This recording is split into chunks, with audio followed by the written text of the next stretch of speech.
Ladies and gentlemen, to begin the program or to continue the program, we have one of our Toastmasters who generally give us a little pep talk on any specific aspect of good vocal communication.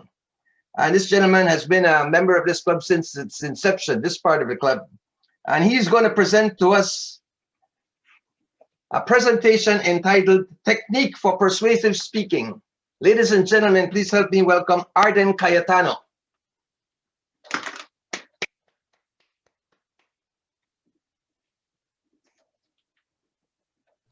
Good evening, everyone.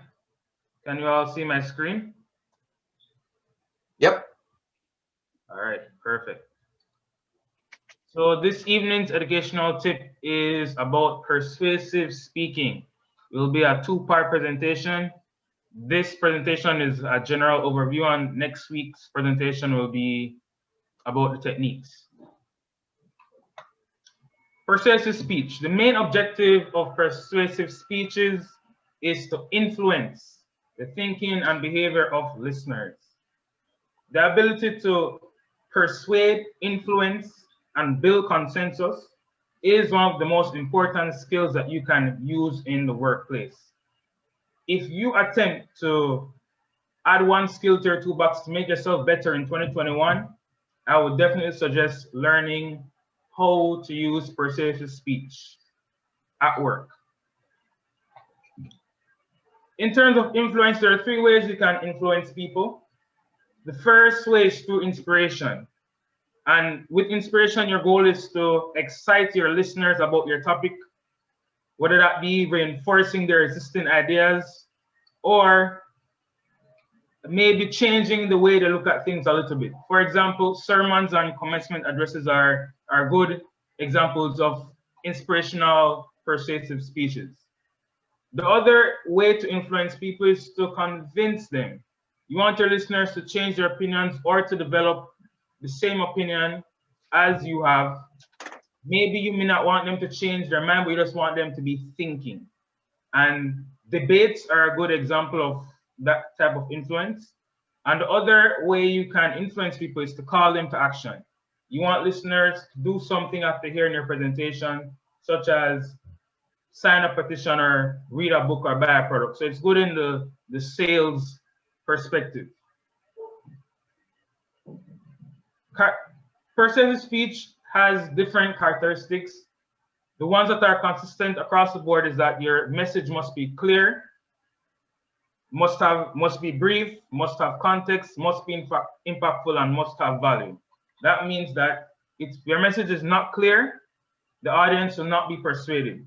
If your audience is waiting for you to get to the point, the audience will not be persuaded. If the relevance to the audience is not obvious, the audience will not be persuaded. If there is no impact and the audience cannot remember what you said, they will not be persuaded. And lastly, if there's no value and the speaker only communicates from his or her own perspective, the audience will not be persuaded. In terms of the modes of persuasion, there are three modes. The first one that I'll discuss is ethos. Ethos is about credibility. Credibility is very important in getting your audience to trust you. Make sure you reference expertise and work on this topic and include examples of personal experiences. The other mode of persuasion is logic. In short, your argument has to make sense. Explaining clear and concise terms why members need to change their opinion or behavior. Boost their argument with comprehensive research. The other mode of persuasion is emotion or pathos. Evoking emotions in listeners such as happiness or empathy in relation to your topic is a powerful tool. Using storytelling to make your points is particularly effective in this case. Just a brief summary. Ethos emphasizes the speaker's credibility. Pathos appeals to emotion, and logos refers to reasoning, specifically the structure and content of an argument. The other important part about persuasive speaking is that you must know your audience. You need to assess the audience's specific needs and tailor your speech to meet those needs. One way to do that is to do research and ask questions ahead of time. If possible, talk to the audience and have conversations beforehand. Interaction is important. You can take the temperature of the mood, ask for names, ask them why they're there. You can gain a little bit of information just from that introductory discussion. And also you can observe nonverbal cues, gauging opinions with raise of hands or electronic polling devices and asking for feedback. Well, that's for different types of presentations. But those are the main ways you can get useful information that you can use to tailor your speech to meet the audience's needs. In conclusion, once you know your audience, decide how to incorporate and prioritize the 3 modes of persuasion to appeal to the listeners. In our Toastmasters education program,